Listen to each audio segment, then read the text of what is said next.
Everybody, welcome back. These interviews that we thought were only going to be a short period of time have now lapsed into at least a full year of interviews of people I think are interesting in this industry.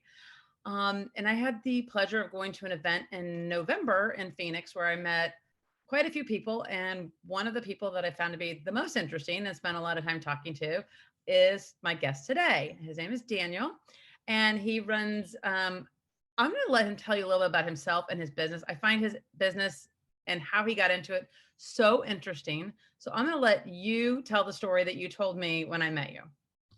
Well, before I get started, I want to say, Leslie, thank you very Yeah. much for this opportunity. It was a pleasure speaking with you and Alan, and I'm eternally grateful. So thank you. Our company is named the Salon Chair Guys. My father began the company in 1996. He was a hairstylist, and he retired after 20 years of hair, but he wanted to stay in the industry. Growing up as a hair kid, I worked in a barbershop, his barbershop and salon. So we had an opportunity to break down a lot of equipment that was not working correctly, and really through trial and error, kind of learn how to fix it. And so this is a service that he started doing for a lot of his salon friends in San Diego. And so he wanted to transition to doing that full time. It was my freshman year in college. I went to San Diego State, so it was an opportunity for me to work with him, a little bit more bonding time with us together. And he started affordable salon equipment. And that was, like I said, back in 96. After college, I moved away. He kept the business open, but he fell ill, so he closed it down. But he kept encouraging me to come back to San Diego and reopen it.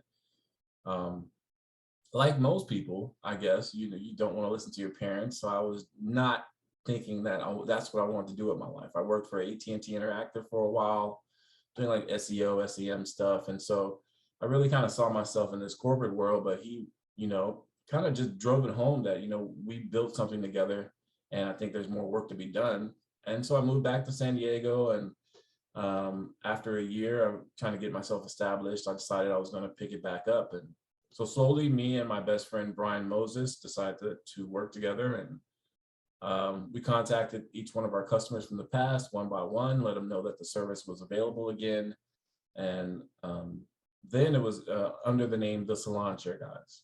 Because honestly, when we went into barbershops and hair salons, they're like, oh yeah, here comes the chair guys.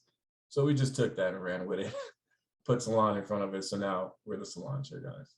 First off, I'm sure everyone, the first question they're going to have is this service exclusive to San Diego? Do you see yourselves branching out, or is it something that's just a San Diego based thing for right now? Well, right now in San Diego, we service maintenance and repair salon equipment. And that's actually an interesting question because we've had some discussions about that lately. I don't really see salon chair guys all over the country, but one of the main things that we've tried to do is take salon equipment repair from a place where it's just been general labor into more of an organized profession. And so we've had discussions with other people around the country who repair equipment or who even sharpen shears, and they're looking for more ways to grow that into like a more profitable business. And so what we have tried to set up is a way that we can actually just share information and encourage others around the country to grow their small business, and to try to take salon equipment repair from, kind of like I said, a general labor situation to actually a profession that can integrate itself within the industry and encourage a certain amount of change. Because I think when it comes to salon equipment, it would be nice if we could really appreciate it for how important it is to our industry, and appreciate the fact that maintaining it is a sustainable option. What I'm hearing from you is that maintaining equipment is super important. I mean, obviously, it's super costly. I mean, I'm usually talking to people about shears and how to save a set of shears that might cost them a couple $100, and they're super interested in that. So I can only imagine with the cost of a chair or something more expensive than that, that it's that maintaining it is easier and cheaper than getting it fixed. Do you ever see yourselves creating like any online guides or educational tutorials, or I don't know, YouTube type things for people to sort of troubleshoot things on their own? or is it really something that requires someone like you, like to fix something? There's not a way you could tell someone how to do it, that you really, they need to find a professional? Is that what I'm getting? Is that, am I hearing you say?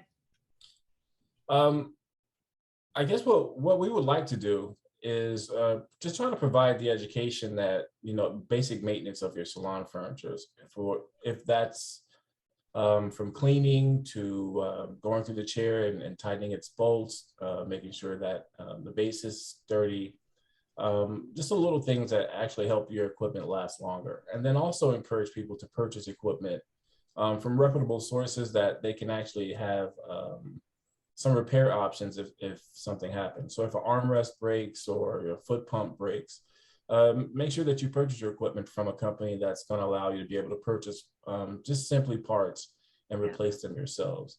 I mean, I've So seen some of those really old chairs, the old barber chairs that, I mean, they look like my grandfather's era kind of a thing, and they're still working. So proper maintenance can go a long way.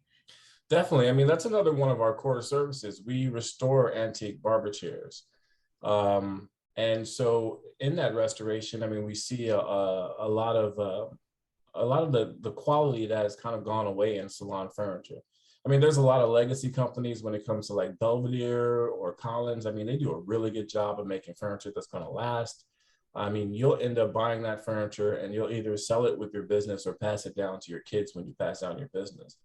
Whereas a lot of the companies that you might find online that easily drop ship to you, they'll have $100 chair, but the chair is kind of made with planned obsolescence and it won't last. So with antique barber chairs, I mean, even with the upholstery, that's one of our core services. And when we would upholster furniture, our customers would ask us how to maintain it. And so we wanted to build some education around that as well, and then actually build a product out of that. Okay, so that's getting to the meat of what I wanted to really talk to you about. I might not be able to get my chair to you to get it fixed in San Diego if I live in Connecticut, for example. I may not even be able to fix my chair, it may not be worth it cost wise. But one thing I do know is a problem in this industry, and I know it because I got the number one question. If anyone's listened to me speak, the number one question I got during COVID, number one question was, should I disinfect my chair after every single client? To which I gave a resounding no, you should not, because you will absolutely ruin your upholstery. And disinfection is not for material, for soft goods, for materials, that type of thing. Even if it's leather, it still is not going to hold up to disinfectant. So I had that conversation a lot during COVID. But even before COVID, one of the most common questions we got as a company was, how do I clean my chairs? So not disinfect, but how do I clean them? And we saw a real big surge in that question when women started wearing the really darkly dyed indigo jeans, the denim that was that really dark pigment blue. Yes. And a lot of salons had white leather type furniture, and now they had leather type furniture with blue marks all over it. And we would get the question all the time, to which we did not have a solution. Apparently now we have somewhere to send them. So tell me about your product. Well, I appreciate it. It was actually created out of necessity. Like I said, upholstery being one of our core services, our customers would ask us. And so we really wanted an option that was going to help maintain the chair. And because salon furniture fabric is usually leather or vinyl, it is porous. And so it can't be disinfected.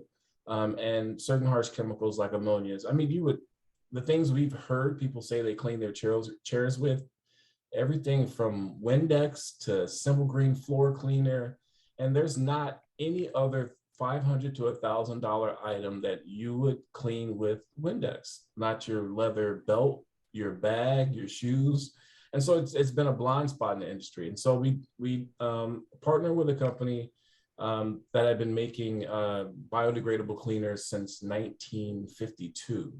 And we formulated our salon furniture cleaners to be clean and also to be green as well, because that's an important thing for our business. And we think that by us repairing salon equipment and restoring barber chairs, that we are trying to make a difference in maintaining this equipment and helping it last longer. And so that's kind of where our product was born from. We have our leather and vinyl cleaner, which is good to clean in between clients. And we have our hairspray remover, which is really good for breaking up product buildup and hairspray buildup. And then we have our chrome and metal cleaner, which is good for breaking up hair and dried up hydraulic oil and stuff on the bottom of your base. But these cleaners are, like you said, an option if you're looking for an eco-friendly way to clean and you're looking for something outside of disinfection. I mean, there are certainly times where disinfection is important. If you feel like you've been exposed to COVID or you feel like you had a client that had COVID, it's definitely prudent to go through and use a disinfectant, kind of like your Barbicide wipes, to make sure that at least you wipe down everything. But then on a regular use, just to clean and maintain, we would recommend our cleaners. Excellent. So I do think that consumers are more in tune today to cleanliness in general.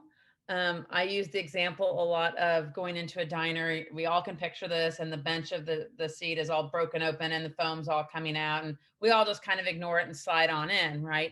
But Yeah. with this, and that is an example of somebody using a harsh chemical on a vinyl product, and it breaks it down so it tears, right?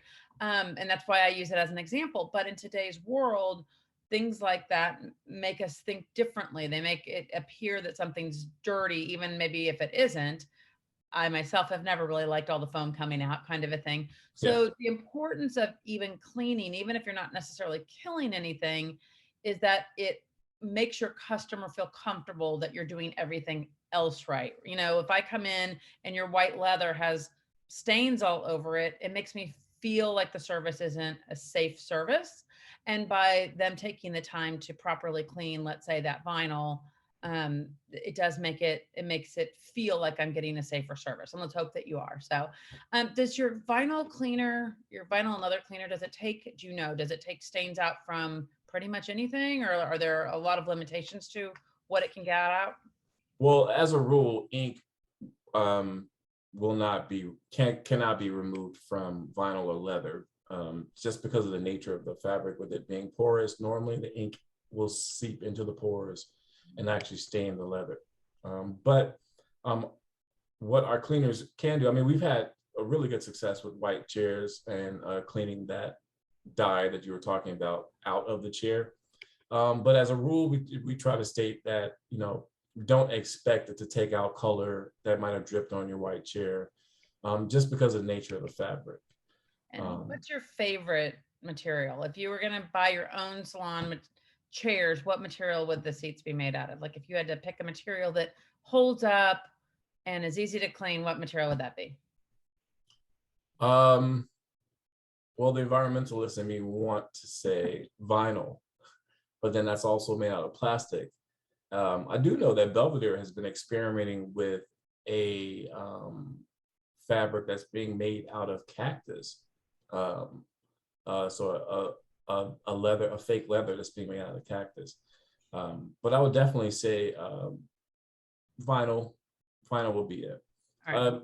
For an antique barber chair, I would recommend leather or some sort of fake leather. But definitely, when you want to go to antique barber chair, I mean, these chairs are over 100 years old. If you want to restore them back to their prime, it would be leather for them. So presuming that I have just opened my own salon, I have just purchased a bunch of chairs, let's say they're all brand new, and a bunch of equipment. What are the three things, if you could tell me three things you want me to do to have the best experience with the equipment I have, what are the three things I should be doing? I would definitely say make sure, in order for your chairs to last, I would say make sure that when you pump your clients up, to make sure the chair begins in its lowest position. So when you seat your client, the hydraulic seal doesn't have any pressure on it from them sitting down, and that will go a long way in making your chairs last. So make sure you pump them Did up not to the know lowest that. position. Okay, that was worth the whole call for that. Well, thanks. I would say as far as your shampoo bowls, I would say add a water filtration system to your salon or barber shop to make sure that any of the calcium in the water doesn't get in your vacuum breakers, and that kind of will cause you to lose pressure, um, and kind of caulk up your vacuum breaker. And then I would also add two more. I would want to put the last two into one. I would also say there are some exciting eco-friendly products out there and services for your barbershops and salons. So I would say try a recycling program like Green Circle Salons, because it can go a long way in helping you make a difference in the world. And I would also say with water management, EcoHeads has a really good sprayer. So I would recommend those two products.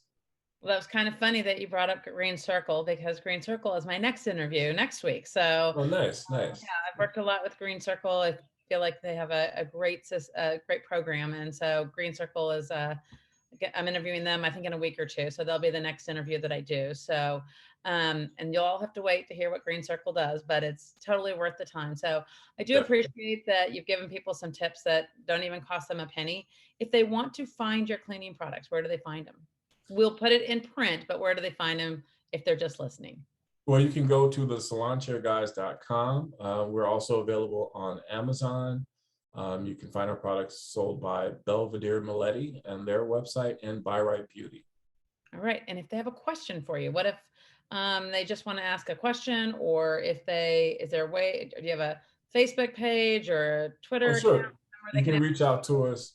Sorry, you can reach out to us on Instagram. You can email me at info@thesalonchairguys.com. We're on Facebook as well. I mean, we're TikTok, we're everywhere. At least All we're right. trying to be everywhere. Because So you're young. You I'm live in, not dancing though. I you don't know live any in of San that Diego. stuff. Okay, well, now that you have all this nice weather and I have crummy weather, I am going to say goodbye. Doesn't mean we won't come back, circle back around.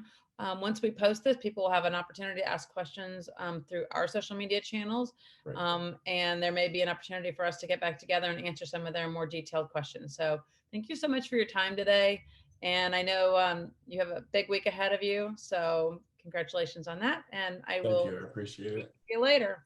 Thank you. Thank you.